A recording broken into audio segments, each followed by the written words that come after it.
ITV News has learned that criminal gangs with members as young as 14 are stealing motorbikes in Bristol, frequently for no other reason than to get likes on social media. They then use them for joyriding or to get home, and then will often set fire to them. They almost always take pictures of the bikes to share online. Well, police admit the level of motorcycle theft in the city has reached an unacceptable level, but often struggle to prosecute, despite what appears to be damning evidence. Max Walsh has this special report.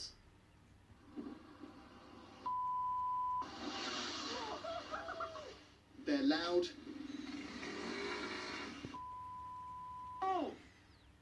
They're reckless. And they're certainly not discreet. This is footage we've uncovered of one gang in Bristol appearing to ride and vandalise stolen motorbikes.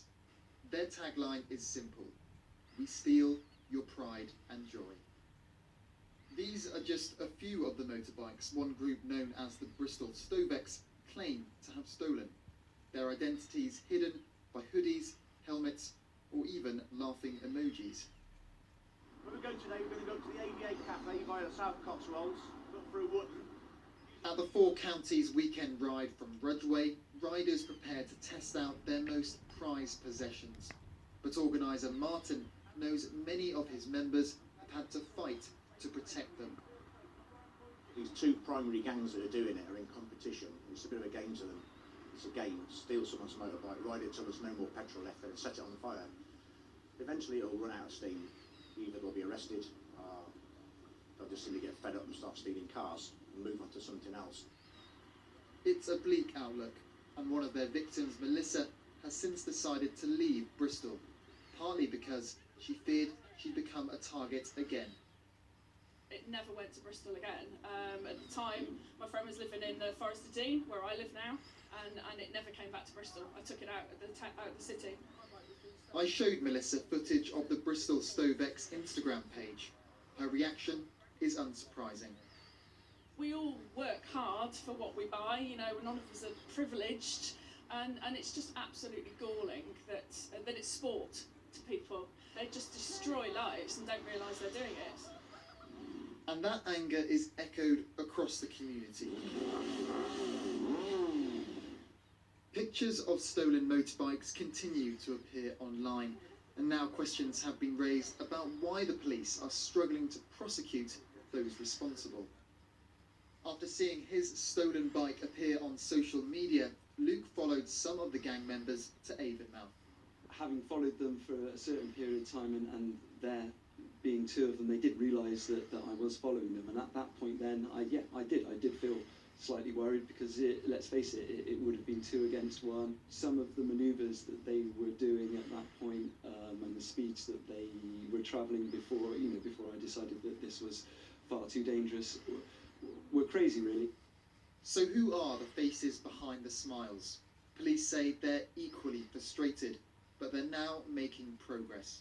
There's a really, really big difference between what we can prove in a courtroom and what we can identify within those social media sites. And it's something that we've had a real drive on in the past 6 months, is to educate the community that there is that difference between knowing who did it and being able to prove these offences in the courtroom. So it's really, really frustrating, and that's why we're looking at those other legislations to how else can we tackle this problem.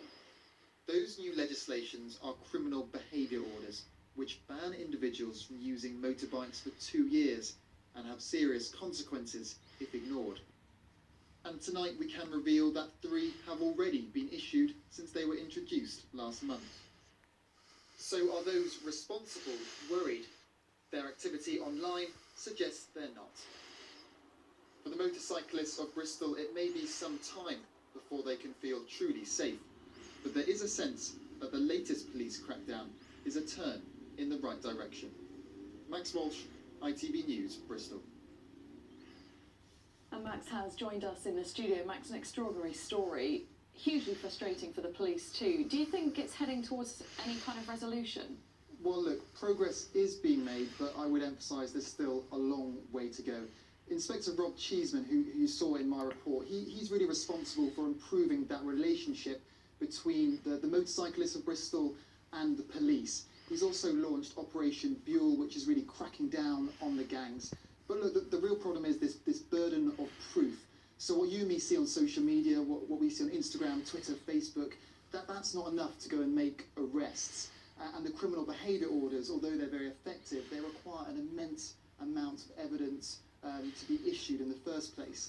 So the message from police is simple. It's, you know, we are making progress, but for the time being, bikers, you need to lock up your bikes properly, and that's kind of investing in proper chain locks and investing in electronic trackers as well. Okay, Max Walsh, thanks very much.